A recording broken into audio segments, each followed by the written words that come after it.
빌립보서 3장 12절로 14절까지 있는 말씀입니다.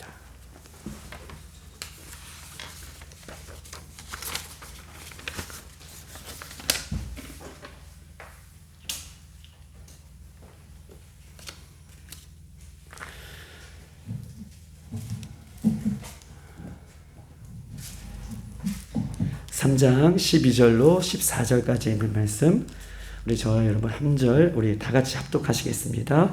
12절로 14절까지 시작. 내가 이미 얻었다 함도 아니요 온전히 이루었다 함도 아니라 오직 내가 그리스도 예수께 잡힌 바 된 그것을 잡으려고 달려가노라. 형제들아, 나는 아직 내가 잡은 줄로 여기지 아니하고 오직 한 일, 즉 뒤에 있는 것을 잊어버리고 앞에 있는 것을 잡으려고 표대를 향하여 그리스도 예수 안에서 하나님이 위에서 부르시는 부르심의 상을 위하여 달려가노라. 아멘. 할렐루야. 반갑습니다. 우리 한번 옆에 분하고 인사하겠습니다. 반갑습니다. 잘 오셨습니다. 아멘. 반갑습니다.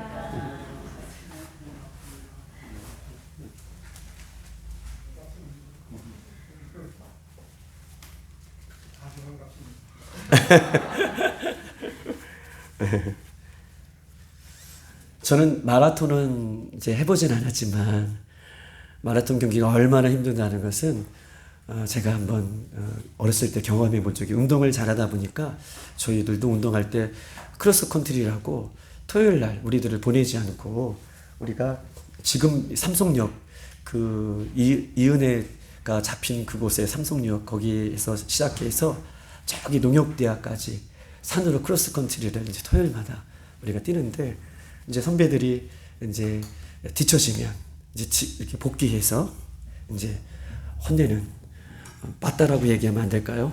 아주 빠따를 또 때리는 그런 일들이 있어서 마라톤을 해보지 않았지만 이 마라톤이라는 것이 얼마나 힘든지 짐작해서 알 수가 있습니다. 특별히 마라톤은 우리가 잘 알고 있듯이 42.195km를 달리는, 그래서 마라톤 선수들에게 필요한 것이 있다면 끝까지 인내하는, 그리고 자기 절제, 그리고 온 힘을 다하는 이 세 가지가 꼭 필요한 것이죠. 끝까지 인내하는 것, 자기 절제하는 것, 그 다음에 온 힘을 처음부터 끝까지 온 힘을 다하는 것.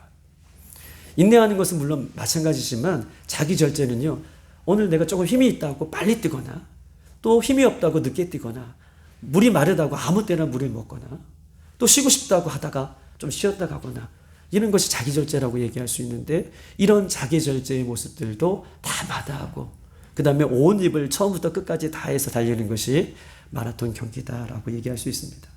오늘 바울은요, 우리가 구원을 향해 가는 그 여정을 마치 누누이 말씀드리지만 경기하는 선수가 경기장에서 최선을 향해 달려가는 것 같다라고 오늘 본문은 그렇게 구원에 대해서 이야기하고 있고, 그것이 우리 성도들이 가야 할 길임을 오늘 본문에서 오늘 얘기하고 있는 것입니다. 우리도 구원의 여정을 향해 가는데, 믿음의 여정을 향해 가는데 우리에게도 마라톤과 같이 끝까지 인내하고 자기 절제가 필요하고, 또 한 가지 온 힘을 다해 달려갈 때에 오늘 성경은 우리에게 승리의 면류관, 의의 면류관, 그것을 받을 수 있고 누려 쓸 수 있음을 성경 우리에게 말씀하고 있는 것입니다. 오늘 빌립보서는요, 사도 이 바울이 주전 64년경, 주전 64년경이라는 것은 뭐 어떻게 우리가 알 수 있나? 그러면 그보다 더 실감나는 것은 사도 바울이 죽기 전 4년을 앞두고 오늘 빌립보서를 감옥에서 쓴 것입니다. 이제 마지막 인생의 4년을, 물론 그 4년이라는 것이 그의 인생 가운데 언제 죽을지는 모르지만 우리가 이제 봤을 때에는 인생의 거의 끝자락에서 이 사도 바울이 이 빌립보를 감옥에서, 에베소서, 골로새서, 빌레몬서, 빌립보서를 이 감옥에서 썼는데, 이 빌립보서 역시 죽음을 앞두고 쓴 마지막 편지인 것을 성경은 우리에게 말씀하고 있죠.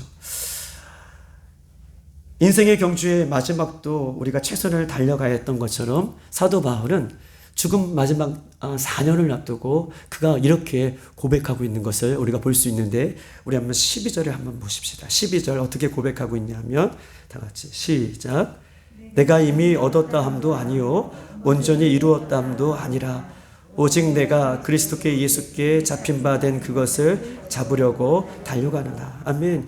이미 얻었다 함도 아니요, 온전히 다 이루었다 함도 아니라, 오직 내가 그리스도 예수께 잡힌 바 된 그것을 잡으려고 달려가느라. 내가 이미 얻은 것도 아니고 이미 온전히 이루은 것도 아니다. 이 구원에 대해서, 믿음에 대해서, 예수님에 대해서 내가 온전히 이루었던 것도 아니고 온전히 잡은 것도 아니고 이미 잡은 것도 아니고, 예수께서 이미 잡으신 것, 십자가에서 구원을 이루신 그 십자가에서 예수님께서 그 잡으신 그것을 향해서 내가 지금도 달려가고 있노라라고 바울이 그 인생의 마지막 여정에 그렇게 고백하는 것. 저는 오늘 이 본문을 보면서 너무나 감사했어요. 우리가 믿음의 선배가 이렇게 신앙을 지켰구나. 우리 빌라델피아의 모든 성도들도 이런 고백이 우리의 고백, 정말 우리의 간증, 마지막 때까지 우리가 고백할 수 있는 이런 고백이 되기를 정말 주님의 이름으로 축복합니다. 인생을 마무리하는 시점에서 누가 이렇게 고백할 수 있겠습니까? 이렇게 사도 바울은 마지막까지 달려가고 있다. 매번 하나님의 말씀에 순종하고 있다. 매번 하나님의 말씀을 끌어안고 있다. 매번 하나님의 말씀대로 살고 있다. 라고 그렇게 얘기하면서 그것이 구원의 과정인 것을 이야기하고 싶은 것입니다. 어느 교회의 목사님이 이렇게 얘기했어요. 현대 교회가 안고 있는 문제 중에 하나는 구원의 인플레이션 현상이다 라고 얘기합니다. 구원의 인플레이션 현상. 구원의 인플레이션 현상이라는 거, 여러분 인플레이션이라는 건 무엇입니까? 저는 2007년도인가 제가 터키를 갔다 왔을 때, 그때는 이미 터키에는 화폐 개혁을 한번 이루었어요. 우리가 북한이 화폐 개혁을 이루다가 화폐 개혁을 주도했던 사람이 다 사형을 당했잖아요. 실패해가지고. 터키에 갔더니 터키에서 우리를 인도해 주셨던 그 가이드 하시는 우리 권사님께서 터키에 아주 오래 사셨어요. 그리고 터키에 남편이 선교사님이세요. 그분이 우리들 가이드하면서 터키가 예전에 잘 살았지만 이 인플레이션 현상으로 말미암아 어떤 현상이 일어났냐면 돈의 가치가 떨어졌다는 거예요. 그래서 버스를 한번 탈 때에 우리 돈, 그분이 이제 빗대어서 얘기하는 거예요. 버스를 타고 다닐 때 주머니에 돈을 왕창 넣어야지 버스를 탈 정도로, 즉 10,000원 이상을 막 넣어야지 버스를 탈 정도로 그렇게 인플레이션이 됐다. 그리고 물건 하나를 사려고 그러면 10만 원, 20만 원을 주고도 물건을 살 수 없다. 돈의 가치가 없는 거죠. 돈이 막 이렇게 뛰었다가 문제가 아니라 돈의 가치가 100만 원, 20만 원, 100만 원, 1000만 원 이런 높은 단위도 돈의 가치를 못하는 거예요. 돈이 휴직 조각이라고 되는 거예요. 그래서 지금은 화폐 계획을 통해서 얼마든지 경제적인 모습이 지금도 어렵지만 안정을 좀 찾고 있는 터키의 모습이 있지만, 구원의 인플레이션 현상이라는 것은요, 구원을 싸구려 구원, 즉 다시 말해서 구원을 너무나 교회마다 손쉽게 이야기한다는 것이에요. 당신 예수님 믿습니까? 라고 물어보면 예수님 믿습니다 라고만 얘기하면 당신 구원받았습니다. 당신 천국에 갈 수 있습니다 라고 얘기한다는 것이죠. 즉 입으로 예수를 믿는다고 하지만 예수 믿는 그 구원의 증거의 삶이 실제적으로 삶 속에서 나타나지도 않고, 내면에 내가 구원받은 그 은혜가, 내면에 내가 회개하는 역사가 일어난 것들도 전혀 없음에도 불구하고 교회마다 당신 구원받습니까? 당신 예수 믿습니까? 나 예수 믿습니다. 그러면 다 구원받았다, 천국 갔다 라고 박수를 보내고 축하해주고, 이런 것이 현대교회가 갖고 있는 문제점이다라고 얘기할 수 있는 것입니다. 정말 과거의 죄를 다 주님 앞에 철저하게 회개하고 새로운 삶을 시작했는지, 새로운 삶을 시작하고 있는지, 내 인생에 옛것은 버려버리고 세수를 날마다 주의 말씀 가운데 세수를 담고 있는지, 헌 가죽 부대는 내가 버렸는지, 이거에 대한 확신도 없이, 이거에 대한 점검도 없이 예수 믿습니까? 라고 물어보면 입으로 예수 믿습니다 라고 하는 그 한마디에 우리 모두가 천국에 간다 라고 확증을 시켜주는 그런 문제점이 구원의 인플레이션, 신앙의 인플레이션이라 라고 얘기할 수 있습니다. 구원의 확신이 없으면 구원의 확신을 강조하죠. 예수 믿습니까? 예수 믿느냐고요? 예수 믿으라고, 구원에 예수 믿으라고 억지로 예수 믿어야지 천국 간다고 억지로 자기의 내면의 변화도 없고 자기는 아무 감흥도 없는데 예수 믿으라고 억지로 강조해서 억지로 예수님을 믿는다 그러면 그 구원을 받았다라고 확증해주는 교회들이 점점 많아진다는 것이죠. 예수님의 십자가의 구원, 예수님의 십자가의 그 은혜, 너무나 쉽게 말하고 너무나 쉽게 이야기하는 시대에 살고 있어요. 예수님 분명히 우리에게 말씀하십니다. 10처녀가 있는데 신랑을 맞이하는 처녀는 5처녀다. 그리고 양과 염소가 있는데 양과 염소 중에서 한 놈은 오른쪽에 한 놈은 왼쪽에 10처전 중에 5명을 얘기하고 2마리의 짐승 중에서 한 놈은 오른쪽에 한 놈은 왼쪽에 이야기하면서 50%를 얘기해요. 그것은 제가 말하는 것이 아니라 성경이 말하는 것이죠. 이렇게 말하는 것은요, 신앙이 아무리 좋고 반드시 내가 구원받다라고 얘기하는, 예수님 내가 믿습니다라고 고백하는 사람들 중에서도 어떻게 해요?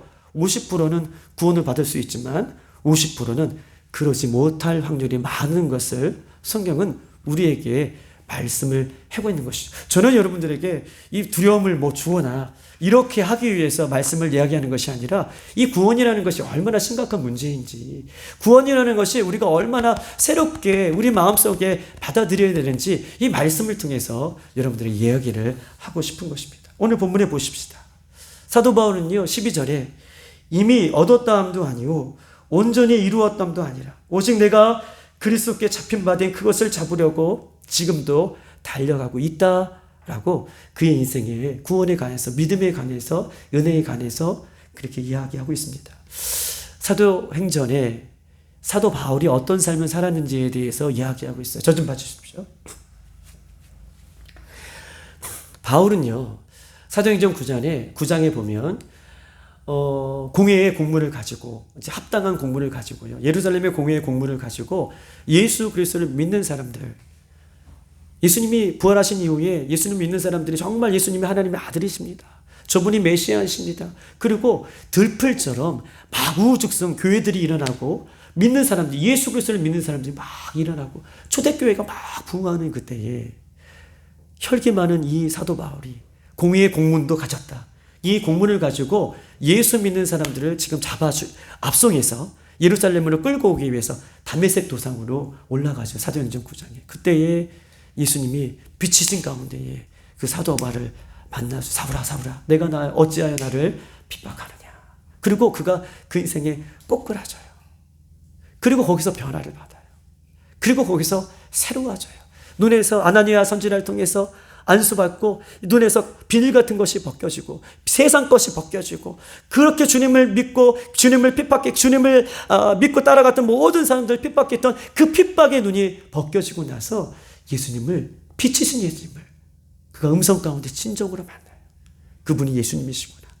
그분이 메시아구나. 그래서 그의 인생이 360도 바뀌게 돼요.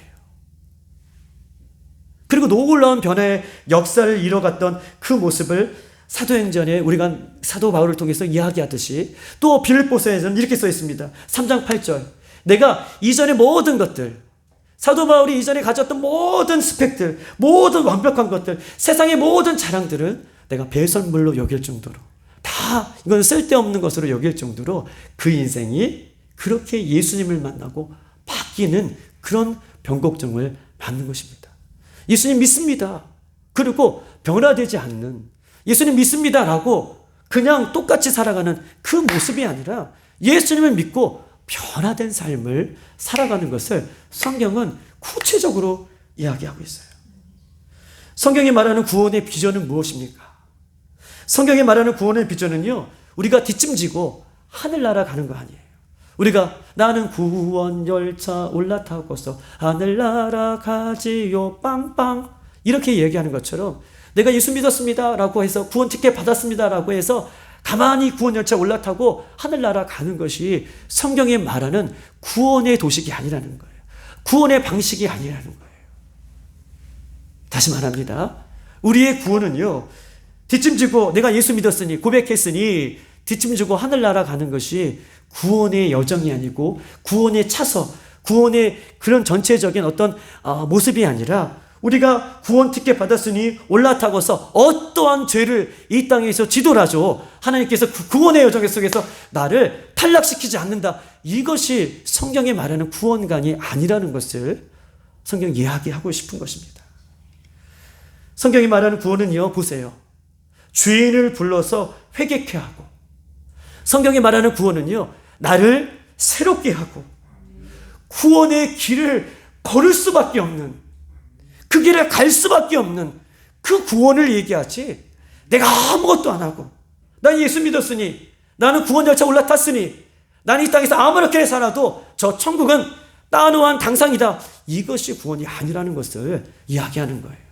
성경이 말하는 구원은 나를 변화시키고 나를 새롭게 하고, 구원을 받았으니 내 삶 가운데 하나님 말씀에 부복하고 순종하고 회개하고 그 말씀대로 살려고 하는 그 모습으로 살아가는 것이 구원의 여정임을 오늘 바울은 본문의 자신의 인생을 통해서 지금 이야기를 지금 써내려가고 싶은 것이고, 그 믿음의 후손들에게 이야기를 하고 싶은 것입니다.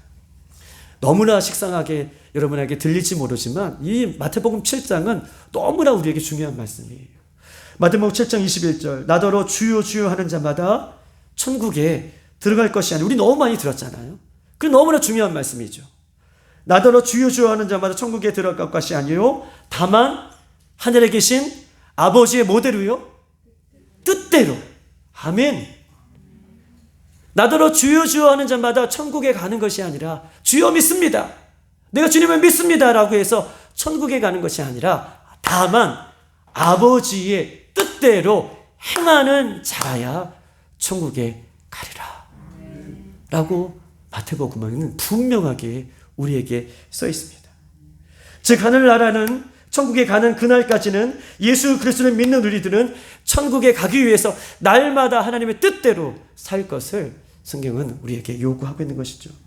오직 은혜로만, 오직 믿음으로만 구원받는다, 여러분 맞을 수 있어요. 그러나 이 답은 50점짜리 답인 거예요. 오직 은혜로만 우리가 구원을 받지요, 오직 믿음으로만 구원을 받지요. 그러나 이것만 강조하면 안 된다는 것을 이야기하고 있어요. 얼마나 이 신앙이 오직 은혜로만, 오직 믿음으로만, 이 신앙이 우리의 신앙을 왜곡하고 우리의 영성을 왜곡하고 우리 기독교인의 삶을, 성도들의 삶을 약화시키는지 몰라요. 약화시키는지를 몰라요. 오직 은혜로만, 오직 믿음으로만. 그래서 성도들의 삶이 약해져요.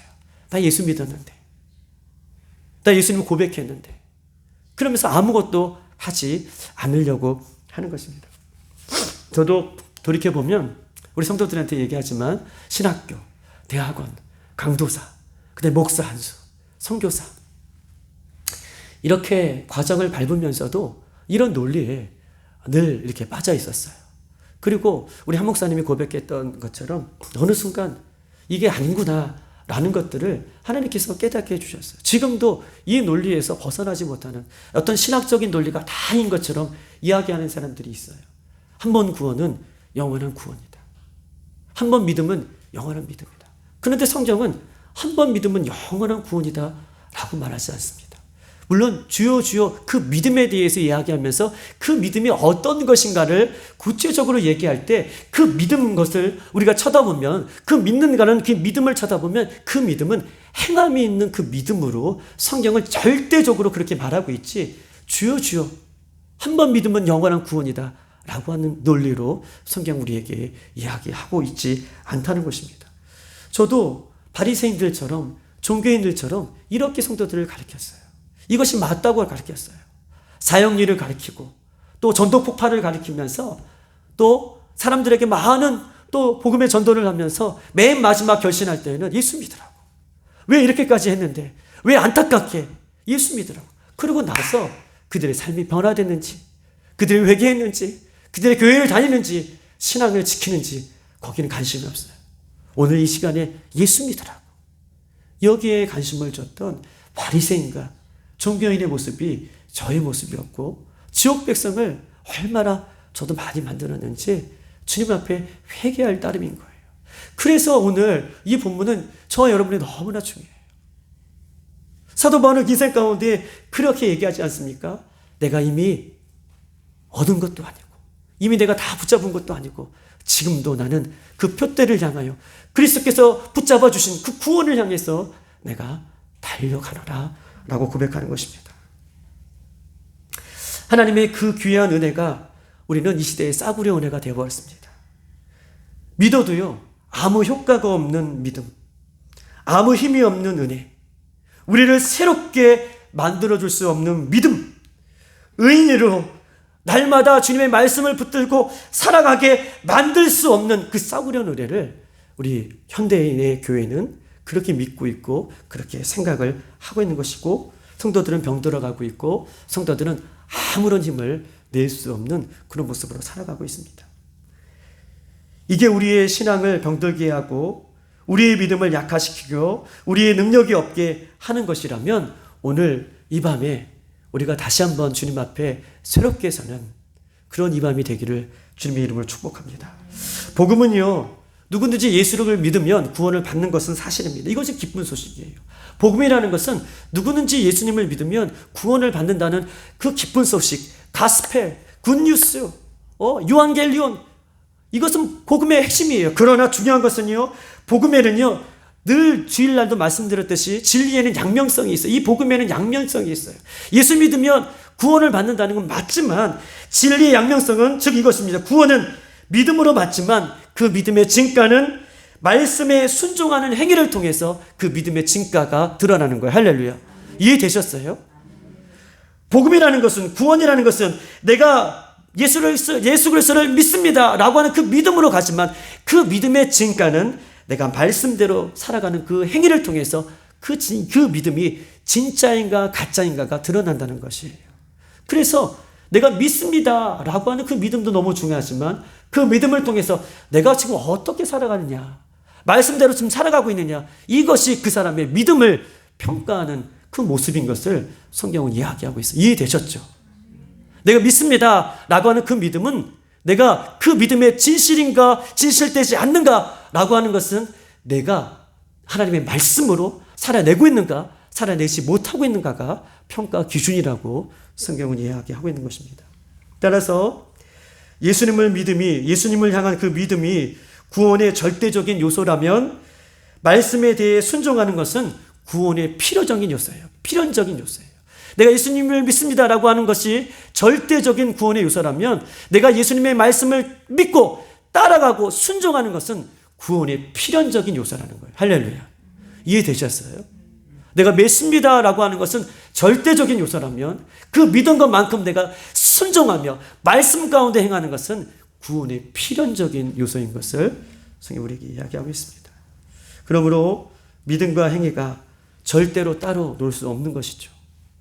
늘 얘기하듯이 구원의 믿음을 강조하는 로마서를 우리가 알았다면, 내가 구원을 믿음으로 얻는다라고 하는 그 로마서를 우리가 믿는다면 행함이 없는 믿음은 죽은 믿음이다 라고 하는 야고보서의 말씀도 동일하게 균형 있게 믿는 것이 참된 믿음을 갖고 있는 우리들의 모습이라는 것을 성경은 같이 우리에게 요한계시록부터 마태복음까지 또 창세기부터 쭉 이뤄가는 모든 믿음의 선조자가 그렇게 믿음을 지켜 나갔다는 모습을 우리에게 이야기하고 있어요.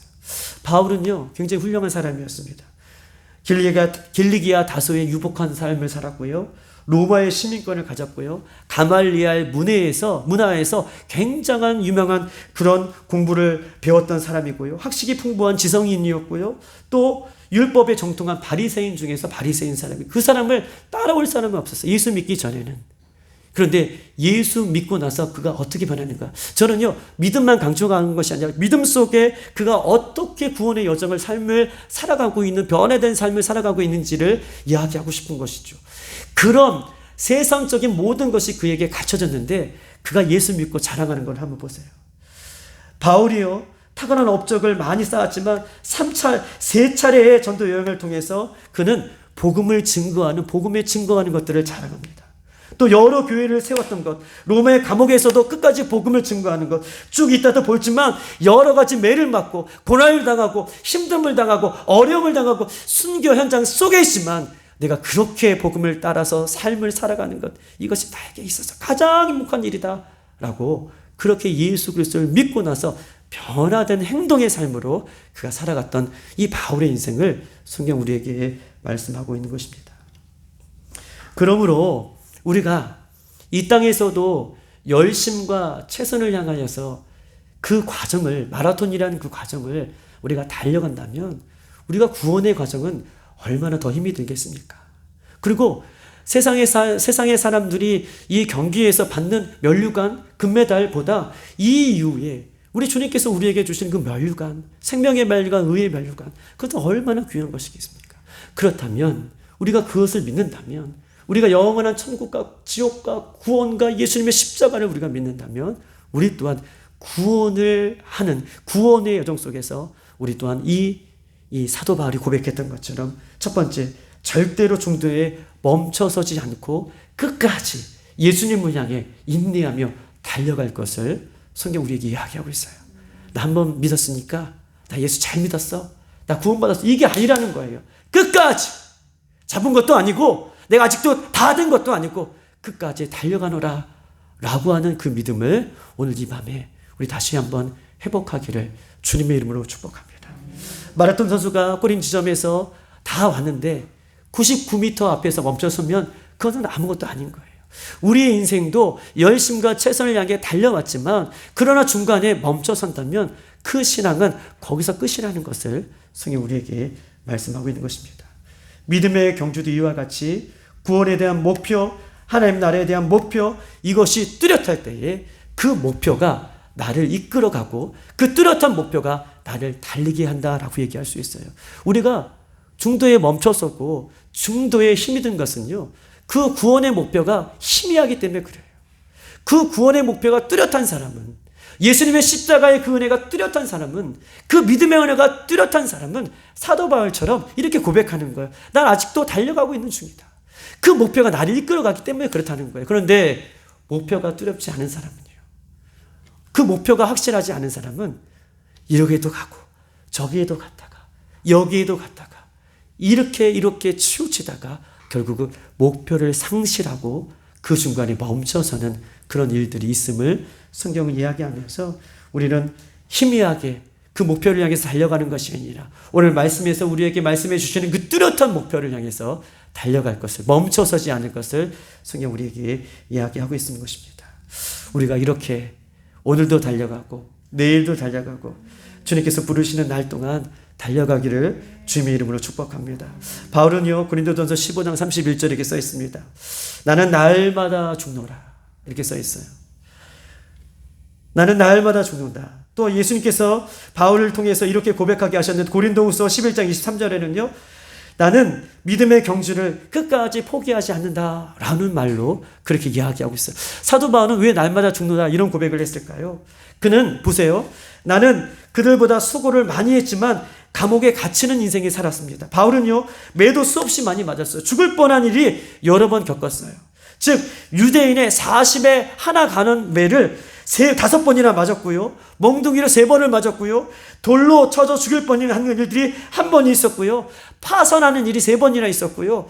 밤중에 배에 떠서 그 배 속에서 표류되어 살았던 적도, 표류되어 하룻밤을 그렇게 꼬박 세운 적도 그렇게 있었다는 것이. 그럼에도 불구하고 그가 최선을 향해서 나는 날마다 죽노라 라고 하는 이 표현은 어떻게 해요? 목숨을 걸고 그 은혜의 길, 그 구원의 길을 나는 날마다 간다 라고 하는 고백으로 나는 날마다 죽노라 라고 그렇게 고백하고 있는 것이에요. 얼마나 귀하십니까? 예수님을 증거하다가 매를 수없이도 맞아요. 예수님을 증거하다가 여러 번 죽을 뻔도 했어요. 40에 가는 매를, 하나 가면 매를 어떻게 해요? 5번이나 맞고 돌로 쳐 죽임을 당하고 수없이 많은 그런 일들을 당하지만 나는 날마다 죽노라. 죽기를 각오하고 이 믿음의 길을 걸어간다 라고 그가 그렇게 고백하고 있습니다. 그러면서 오늘 13절에 있는 말씀 한번 보십시다. 13절 다 같이 3장 13절 시작. 형제들아 나는 아직 내가 잡은 줄로 여기지 아니하고 오직 한 일 즉 뒤에 있는 것을 잊어버리고 앞에 있는 것을 잡으려고. 아멘. 14절은 표대를 향하여. 13절의 핵심은 이것이에요. 오직 앞에 있는 것을 잡으려고 뒤에 것을 잊어버리고 간다는 것이에요. 뒤의 것을 잊어버리고 앞에 있는 그 구원을 향해서, 그 믿음을 향해서 지금 사도 바울이 간다. 이것이 핵심적인 13절의 말씀인 거예요. 뒤의 것을 잊어버리고. 과거의 믿음 생활이 우리를 여기까지 오게 했습니다. 우리가 과거에, 여러분들 과거에 10년, 5년 전, 혹은 3년 전, 혹은 여러분의 과거에 이 믿음 생활 열심히 한 것이 오늘을 있게 하는 그 믿음의 힘인 거예요. 그러면 내 이후에, 미래의 5년은, 10년은 언제 결정되는 것입니까? 과거의 그 힘 때문에 내가 오늘을 살았다면 그 미래의 5년과 미래의 10년과 내년, 아니 한 달, 두 달, 그것은요, 오늘 내가 어떻게 살아가느냐에 따라 결정되는 거예요. 과거에 내가 믿음 열심히 믿었기 때문에, 열심히 은혜 받기 때문에, 열심히 십자가 은혜가 폭포수같이 쏟아졌기 때문에, 그 믿음 때문에 내가 오늘 왔다면 내 미래의 5년, 10년, 내일, 한 달, 두 달의 믿음은 오늘 내가 어떻게 믿느냐에 따라서 결정되는 것임을 이야기하면서 바울은요, 나는 과거의 것을 잊어버리고 앞에 있는 것을 향해 쫓아가는 오늘을, 최선을 향해 달려간다 라고 이렇게 고백하고 있는 것입니다. 과거 말씀을 우리가 충만히 받았습니다. 과거의 은혜도 받았습니다. 과거의 믿음을 충만했습니다. 과거의 성령도 충만했습니다. 과거의 첫사랑이 충만했어요. 과거의 응답도 받았어요. 과거의 간증도 우리가 했습니다. 과거의 환상도 봤어요. 근데 저는 이 이야기에 지쳤습니다. 과거의 은혜도 받고, 과거의 성령도 충만하고, 과거의 간증도 하고, 첫사랑도, 응답도 받고, 과거에 내가 믿음 생활 잘했고, 이제 이런 이야기는 지쳤어요. 우리 교회는 지금 이런 것들이 필요해요. 우리 성도들은 지금 이것이 필요해요. 내가 과거예요? 내 과거의 첫사랑이에요? 내가 과거의 말씀이 충만해요? 성령의 충만함을 받았어요? 내가 과거에 방언도 했어요? 내 과거에 환상도 봤어요? 치료되는 은혜를 받았어요? 지쳤어요. 지금 우리 교회는, 지금 나는, 지금 우리는 이것이 필요해요. 지금 은혜가 필요하고요. 지금 내가 간증이 필요하고요. 치유의 역사가 지금 필요하고요. 성령의 역사가 지금 필요하고요. 말씀의 역사가 지금 필요하고요. 구원의 역사가 지금 필요하고요. 방언의 역사가 지금 필요하고요. 생명의 역사가 지금 필요하고요. 지금 나에게 필요한 거고, 우리 교회에 필요한 거고, 우리 가정에 필요한 거고, 지금 우리 자녀들에게 필요한 것이에요. 과거를 말하는 것, 물론 좋을 수 있지만, 그러나 과거는 우리를 더 앞으로 가게 못해요. 과거에 자꾸 매이게 돼요. 사도 바울은 과거의 것을 잊어버리고 앞을 향해 달려가기 위해 지금 최선을 다하고 있다 라고 말씀해 주시면서, 그것이 구원에 가는 길이다. 이것을 안다면 우리가 예배 시간에, 우리가 찬양 시간에, 우리가 기도 시간에, 우리가 이렇게 기회가 있을 때 어떻게 이 시간을 그냥 보낼 수가 있나요? 지금이 미래를 결정하는 시간이라고 우리가 믿는다면, 그렇게 본문은 이야기하고 있어요. 누가복음 9장 62절, 예수께서 말씀하시기를 손에 쟁기를 잡고 뒤를 돌아보는 자는 하나님 나라에 합당치 아니한다. 예수님께서 말씀하시기를 손에 쟁기를 잡고 뒤를 돌아보는 자는 하나님 나라에 합당하지 않는다 라고 말씀하고 계셔요. 쟁기를 잡고 저 목표를 향해서 열심히 손을 몰고 가야 되는데, 자꾸 내가 잘 가고 있나? 내가 잘 가고 있나? 내가 이렇게 했구나 라고 뒤를 본다면 그 목표를 향해서 삐뚤삐뚤 갈 뿐만 아니라 그 방향을 잃어버리는 것이고, 그 천국을 합당치 않다, 천국에 가는 그 방향을 잃어버리는 것 같다라고 얘기하면서, 쟁기를 들고 뒤를 보는 사람은 천국에 합당치 않다라고 천국과 연결을 해서 예수님께서는 말씀을 하고 계십니다. 제가 중국에 이제 살았잖아요. 중국에 살다 보면 참 재미있는 일이 참 많은데요. 중국에 이제 고속버스를 타고 가면, 야, 너 어디 살아? 그러면, 나 뭐 이렇게 옆 동네에 살아. 그러면 중국 친구들이 말하기, 옆 동네가 어딘데? 그러면 여기서 5시간이야, 뭐 6시간이야. 너무 크다 보니까 그렇게 이제 그 얘기를 하는데, 어쨌든 뭐 옆 동네에 중국에 뭐 예를 들어서 우리 일조에서 연태를 간다. 그러면 보통 버스 타고 5시간에서 5시 반이에요. 그러면 너무 웃긴 건, 우리 옛날에, 장로님 우리 옛날에도 그런지 몰랐지만 중국 버스를 타면요, 이렇게 우리 톨게이트에서 표를 끊고 타잖아요. 그러면 버스가 고속도로를 막 가면 끝까지 그 목표 지점까지 가야 되는데, 버스 기사가 막 전화를 해요. 그러면 가다가 톨게이트로 나와요. 그래가지고 주위에 있는 사람은 또 막 태워요. 그리고 다시 고속도로를 막 달려요. 그 다음에 고속도로 달려가다 사람이 막 이러면 전화통화 된 거예요, 이미. 사람이 막 이렇게 사인을 주면 고속도로가 가다가 또 사람을 막 태워요. 또 전화통화가 오면 또 가다가 물건도 막 실어요. 그러다가 시간을 못 맞춰서 가는 그런 그 왕방 고속버스를 우리가 방방 중국에 가면 경험하는데, 우리나라도 옛날에 그런지 잘 모르지만 저 때는 아직 모르죠. 중국은 아직도 그렇게 목표를 향해서 갈 때에 지그재그로 목표를 향해서 뚜렷하게 가는 것이 아니라 이렇게 방황하며 가는 버스를 보면서 때로는 저 모습이 나의 모습이 아닌가, 때로는 이렇게 갔다가 때로는 좀 쉬었다가 때로는 즐거움을 찾다가 때로는 만족함을 누리다가 때로는 이렇게도 갔다가 저렇게도 갔다가 나의 모습이 아닌가, 이렇게 회개하며 그 버스를 탈 때가 참 많았습니다. 오늘 본문은요, 이렇게 사도 바울은 이야기하면서 오직 인내하며 우리의 모든 것들을 우리가 쏟으며 이렇게 달려갈 것인데, 마지막으로는 앞에 있는 것을 향해 달려갈다라고 하는 그 말씀을 성경은 이야기하고 있어요. 앞에 있는 것을 향해 달려가야 된다. 14절 한번 본문을 읽어보십시다. 14절 다 같이 시작. 뼈대를 향하여 그리스도 예수 안에서 하나님이 위에서 부르시는 부르심의 상을 위하여 달려간다. 위에서 부르시는 부르심의 상을 위하여, 예수님께서 위에서 부르시는 그 부르심의 상을 위하여 지금 달려간다. 인생의 마지막에 사도 바울이 모든 것을 사회적으로 다 이루었던 사람이에요. 신앙적으로도 다 이룬 사람이에요. 그 사람은 따라갈 사람이 없어요. 그런데 예수 그리스도를 믿고 나서 그가 자기는요, 지금 부르심의 그 상을 위해서 내가 지금도 그 푯대를 향해서 달려간다. 얼마나 귀한 절개에 있는 믿음입니까? 얼마나 정금 같은 믿음입니까? 내가 예수님 믿습니다라고 아무리 가만히 있는 것이 아니라 지금도 내가 달려가고 있다라고 그가 마지막에 그렇게 고백하는 것입니다. 쫓아간다, 달려간다 라고 하는 것은요, 생명을 걸고 쫓아간다 라는 의미로 그렇게 원문에는 써 있습니다. 우리는 이 팬데믹을 통해서, 코로나를 통해서 우리가 교회도 어려웠고, 좀 많은 사람들이, 세계적인 모든 사람들이 다 어려웠습니다. 교회도 이 어려움 속에서도 지금 헤어나오지 못하는 교회들이 참 많이 있습니다.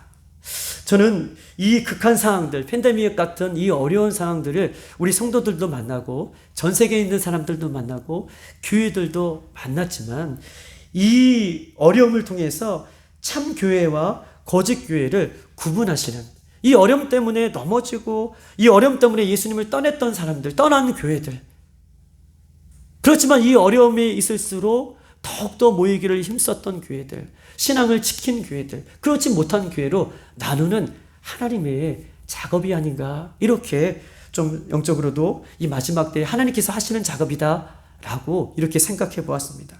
그런데 성경에 보면 이것을 이야기하고 싶은 것이 아니라, 진정한 교회는 보세요, 살아남은 교회인가 문을 닫은 교회인가, 여기에 진정한 교회가 판가름되는 것이 아니라 오직 예수 그리스도가 그 안에 있는가, 오직 예수 그리스도가 그 교회 안에 있는가, 그 성도들의 심령 안에 있는가, 이것이 판단 기준이라고. 참된 교회인가 그릇된 교회인가가 그것이 판단 기준이라고, 그것이 판단하는 성도의 기준이라고 그렇게 얘기할 수 있습니다. 진정한 교회는 예수님만 외치다가 보세요, 내일 문을 닫아도, 진정한 성도들은요, 예수님만 잘 믿다가 내가 오늘 주님께서 부르시는 그날을 맞이해도, 진정한 교회는 예수님만 부르다가 내일 문을 닫아도 교회의 사명 여기까지인지 알고 그 상황들을 받아들여서 절대 예수님을 믿는 그 믿음을 양보하지 않는 교회, 내일 문을 닫을지라도 예수님을 선포하고 예수님을 믿고 끝까지 예수님 향해 달려가는 그 교회, 그것이 예수님께서 이 시대에 판가름하는 교회인 것이지, 교회가 살아남았다, 잘 있다, 그것이 판단 기준이 아니라는 거예요.